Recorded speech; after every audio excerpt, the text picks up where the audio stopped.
wowe ubwawe uri umukandida mwiza w'ubuzima bwawe. wowe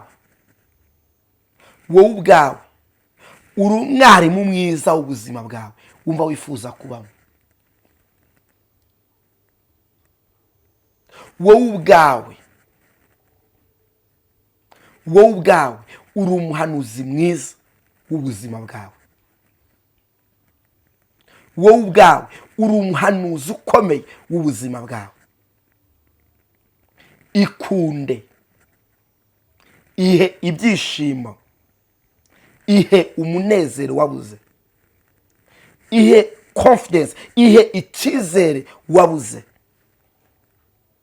Imana izazishyigikira wowe ubwawe ibyo wamaze kwiyubakamo.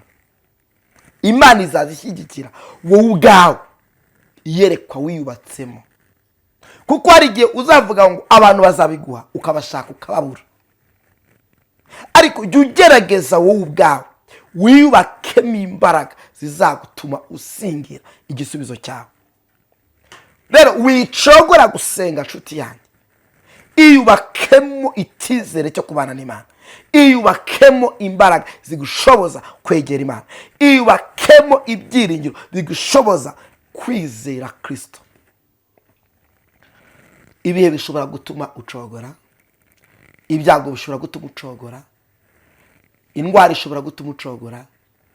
ese wowe uri kwitwara gute muri ino minsi? niba wumva waracogoye gusenga, nyemera ubwira Imana ngo Mana mpimbaraga, nyemera ubwira Imana ngo Mana mbabarira. Imana irakugirira neza, Imana irakubabarira. reka nsengane nawe, reka vuganira ubuzima bwawe. ese uri kumva waracogoye? ese uri kumva imbaraga zaragushizemo? aka kanya aho uri ngiye kugusengera Imana ikongerera imbaraga mu gusenga. wicogozwa n'ibihe wa mubyeyi, wicogozwa n'intambara wa mugabo, wicogozwa n'ayo makuba uri gucamo, wicogozwa n'izo ngorane uri munacamo. Imana izakugirira neza.